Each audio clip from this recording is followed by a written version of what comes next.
ಕರ್ನಾಟಕ ಜನತಾ ಪಕ್ಷ ಇದು ಕನ್ನಡಿಗರ ಪಕ್ಷ. ನಾನು ಚಂದ್ರಶೇಖರ್ ಪಾಟೀಲ್. ಆತ್ಮೀಯರು ನನಗೆ ಚಂಪಾ ಅಂತ ಕರೀತಾರೆ. ನಾನೊಬ್ಬ ನಿವೃತ್ತ ಯೂನಿವರ್ಸಿಟಿ ಇಂಗ್ಲೀಷ್ ಪ್ರಾಧ್ಯಾಪಕ, ಒಬ್ಬ ಕನ್ನಡ ಸಾಹಿತಿ. ಕಳೆದ 30 ವರ್ಷಗಳಿಂದ ಇವತ್ತಿನ ಭಾರತದ ಒಕ್ಕೂಟದ ಪರಿಸ್ಥಿತಿಯೊಳಗೆ ನಮಗೊಂದು ಗಟ್ಟಿಮುಟ್ಟಾದ ಪ್ರಾದೇಶಿಕ ಪಕ್ಷ ಬೇಕು ಅಂತ ಮಾತಿನ ಮೂಲಕ, ಅಕ್ಷರದ ಮೂಲಕ ಪ್ರತಿಪಾದನೆ ಮಾಡಿಕೊಂಡು ಬಂದಂಥ ಮನುಷ್ಯ ನಾನು. ಆ ದಿಕ್ಕಿನೊಳಗೆ ಅನೇಕ ಪ್ರಯತ್ನಗಳಾಗಿದ್ದರೂ ಸಹಿತ ಬೇರೆ ಬೇರೆ ಕಾರಣಗಳಿಂದ ಅವು ಸಫಲಗೊಂಡಿಲ್ಲ.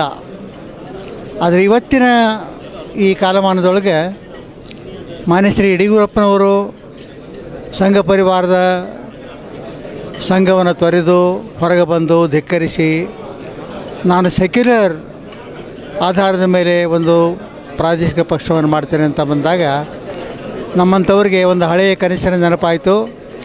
ಯಾವ ಉದ್ದೇಶದ ಸಲುವಾಗಿ ನಾವೆಲ್ಲ ಹೋರಾಟ ಮಾಡ್ಕೊಂಡು ಬಂದ್ವಿ, ಭಾಳ ಮುಖ್ಯವಾಗಿ ಗೋಕಾಕ್ ಚಳವಳಿಯ ಮೂಲಕ ವ್ಯಕ್ತಿತ್ವವನ್ನು ರೂಪಿಸ್ಕೊಂಡಂಥ ನನ್ನಂಥವರಿಗೆ ಇದು ಒಂದು ಭಾಳ ಸುಸಂದರ್ಭ ಅಂತ ಅನ್ನಿಸ್ತು.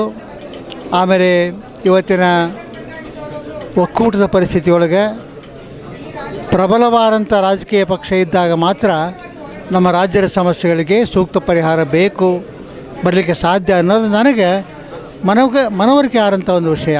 ಆ ದೃಷ್ಟಿಯಿಂದ ನಾನು ಒಂದು ಕರೆಯನ್ನು ಕೊಡ್ತೇನೆ ನಮ್ಮ ಇಡೀ ಕರ್ನಾಟಕದ ಜನತೆಗೆ. ಒಬ್ಬ ಸಾಹಿತಿಯಾಗಿ, ಬರಹಗಾರನಾಗಿ, ಒಬ್ಬ ಪ್ರಾಧ್ಯಾಪಕರಾಗಿ ಒಂದು ಮಾತು ಏನಂತಂದರೆ, ಯಾರ್ಯಾರಿಗೆ ಈ ಕನ್ನಡದ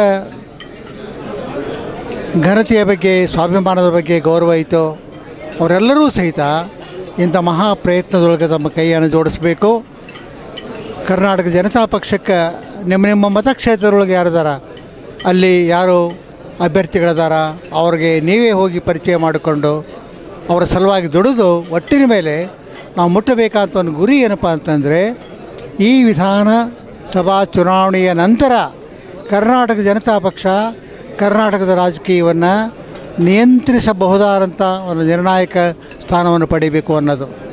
ಅದು ಅಲ್ಲದೇ ಸನ್ಮಾನ್ಯ ಯಡಿಯೂರಪ್ಪನವ್ರದ್ದು ಒಂದು ದೂರದೃಷ್ಟಿಯ ಒಂದು ಕ್ರಮ ಅಂತಂದರೆ ಬರೀ ಕರ್ನಾಟಕಕ್ಕೆ ಮಾತ್ರ ಸೀಮಿತ ಅಲ್ಲ, ಇದು ಮುಂದೆ ಇಡೀ ಭಾರತದ ರಾಜಕೀಯ ಚೌಕಟ್ಟಿನೊಳಗೆ ರಾಷ್ಟ್ರೀಯ ಪಕ್ಷಗಳಿಗೆ ಪರ್ಯಾಯವಾದಂಥ ರೀತಿಯೊಳಗೆ ಒಂದು ತೃತೀಯ ರಂಗ ಅಸ್ತಿತ್ವಕ್ಕೆ ಬಂತು ಅಂದರೆ, ಥರ್ಡ್ ಫ್ರಂಟ್ ಅಸ್ತಿತ್ವಕ್ಕೆ ಬರೋ ಸಾಧ್ಯತೆ ಇರತಕ್ಕಂಥ ಇವತ್ತಿನ ಸನ್ನಿವೇಶದೊಳಗೆ ಆಯಾ ಪ್ರಾದೇಶಿಕ ಪಕ್ಷಗಳ ಮುಖಂಡರು ಕೂಡ ಸಹಿತ ನಾನು ಮಾತುಕತೆಯನ್ನು ಮಾಡ್ತೇನೆ. ಆಮೇಲೆ ಒಂದು ಪರ್ಯಾಯವಾದಂಥ ಬಲಿಷ್ಠವಾದಂಥ ಒಂದು ತೃತೀಯ ರಂಗವನ್ನು ಕಟ್ಟಲಿಕ್ಕೆ ಸಹಿತ ನಾನು ಪ್ರಯತ್ನ ಮಾಡ್ತೀನಿ ಅನ್ನೋ ಮಾತನ್ನು ಇವತ್ತೇನು ಹೇಳಿದ್ರಲ್ಲ, ಅದು ಬಹಳ ಮಹತ್ವದ ಒಂದು ಮಾತು.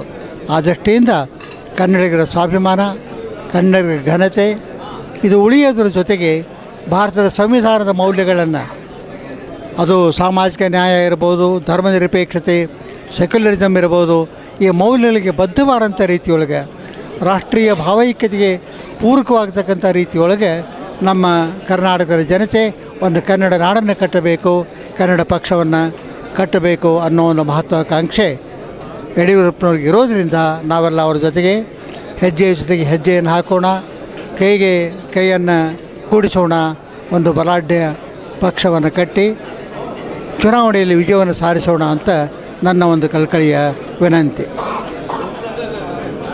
ಈ ಪದ್ಯದ ಮೂಲಕ ನಮ್ಮ ಕನಸಿನ ಕರ್ನಾಟಕ ಎಂಥದ್ದಿರಬೇಕು ಅನ್ನೋದಕ್ಕೆ ಒಂದು ರೀತಿಯ ಅಕ್ಷರದ ಅಭಿವ್ಯಕ್ತಿಯನ್ನು ನಾನು ಕೊಡಲಿಕ್ಕೆ ಪ್ರಯತ್ನ ಮಾಡೀನಿ. ಇದರ ಶೀರ್ಷಿಕೆ ಕನ್ನಡ ಕನ್ನಡ ಬರ್ರಿ ನಮ್ಮ ಸಂಗಡ ಅಂತ. ಎಲ್ಲೆಲ್ಲೂ ಉಸಿರಬೇಕು ನಮ್ಮ ನುಡಿ ಕನ್ನಡ, ಸರಿನಾಡನ್ನು ಕಟ್ಟಲಿಕ್ಕೆ ಬರ್ರಿ ನಮ್ಮ ಸಂಗಡ. ಎಲ್ಲೆಲ್ಲೂ ಉಸಿರಬೇಕು ನಮ್ಮ ನುಡಿ ಕನ್ನಡ, ಸರಿನಾಡನ್ನು ಕಟ್ಟಲಿಕ್ಕೆ ಬರ್ರಿ ನಮ್ಮ ಸಂಗಡ.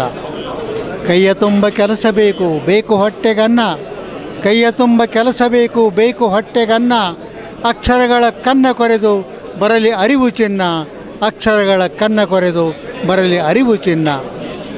ಮೈಯ ತುಂಬ ಬಟ್ಟೆ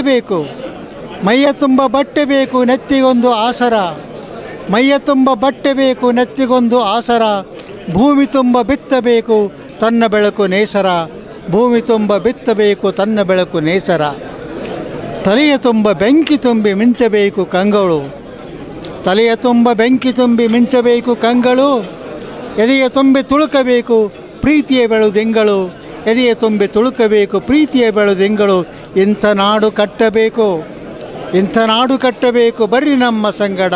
ಎಲ್ಲೆಲ್ಲೂ ಮೊಳಗಬೇಕು ಕನ್ನಡ ಕನ್ನಡ, ಸ್ವಾಭಿಮಾನಿ ಕನ್ನಡಿಗರೇ ಬರ್ರಿ ನಮ್ಮ ಸಂಗಡ. ಇಂಥ ನಾಡು ಕಟ್ಟಬೇಕು, ಬರ್ರಿ ನಮ್ಮ ಸಂಗಡ. ಕನ್ನಡ ಕನ್ನಡ, ಬರ್ರಿ ನಮ್ಮ ಸಂಗಡ. ಕನ್ನಡ ಕನ್ನಡ, ಬರ್ರಿ ನಮ್ಮ ಸಂಗಡ.